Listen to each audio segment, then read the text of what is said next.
In this episode, we actually get to find out how Vice President Jarvis got to be involved in the conspiracy and how he was involved in the attack on the president at Coral Gables.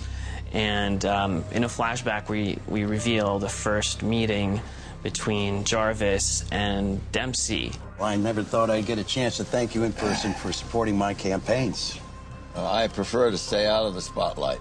You see the beginning of the seduction of Jarvis from Dempsey's point of view. Why would you do this for me, Mr. Dempsey?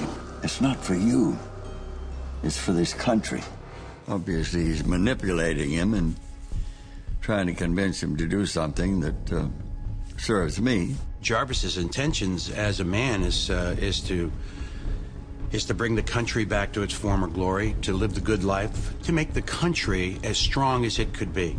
You've been a great public servant for our country, Ray. But sometimes we don't choose the moment. It chooses us. Dempsey's a man of great wealth and resource. Oftentimes, that can get you a lot of places. There's certain places it cannot get you. And he's found the White House, that is the impending White House with Martinez, a bit impenetrable. So early on, he identifies Jarvis as the person who seeks power, and unfortunately, there's always a price to pay. Some of the choices he made to get in a political bed with Dempsey are now haunting him. And I think it went a little further than Jarvis ever thought it would go, including the assassination of the president.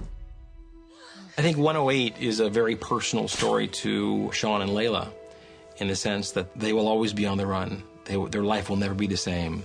They'll always be pursued. There's a level of paranoia that now has sort of enveloped them. We're getting closer. We're going to figure this out. So what, we're just going to be like them and keep looking over our shoulders everywhere we go? I've really liked what's happened with Layla's character from the beginning of the series, where she starts out as this very sweet, loving, normal girl. You really see her becoming able to deal with what's been thrown her way. Since everything that's happened, she's been forced to become really strong and tough and sort of take charge, and she's had no other choice. She's running on adrenaline, and the clock is ticking, and I like that she's really gone through a strong transformation, I think. I don't want to shoot you, but I will. So right now I need you to get in the front seat, and you're going to drive the car. What I love about 108 is the interview with Martinez when he goes and talks to Michael. Those kinds of scenes are the most fun to play. You know, I get to be a crazy man. Desperate, angry, emotional kind of guy. You have to believe me, I didn't have a choice. Oh, everyone has a choice. You see, he comes in as the president. He comes in as the leader of the free world. But then it turns to the father and basically says to him, I want to help you because I understand who you are. I understand where you are as a father in this respect, but you got to give me something. He learns the one piece of seemingly irrelevant information, 108. 108 p.m. I don't know how that can be of any help to you. Martinez is absolutely able to use that to actually sort of start the unraveling of the mystery and actually the implication of Jarvis to this mystery. He won't budge. He's going through with the announcement. The president has left us no choice. Jarvis has already experienced some doubts and second thoughts about what he's doing, and he wants to get out desperately. And he goes down there to try to get out of the situation and is confronted thinking this is going to be the end of me. Please, what do you want? I want out. So when it doesn't happen, and Vicky and I form this unspoken alliance, the stakes are raised once again.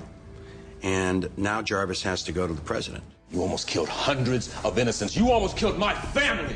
I was manipulated by a very powerful man. The fact that he was involved somehow, some way in the assassination attempt, it cuts deeply to the core.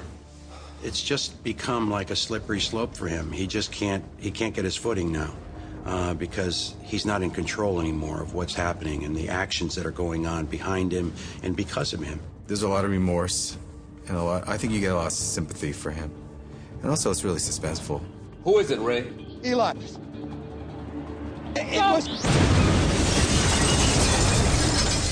We find out that Dempsey is pretty much the puppet master behind a lot of the evil that goes on in our show.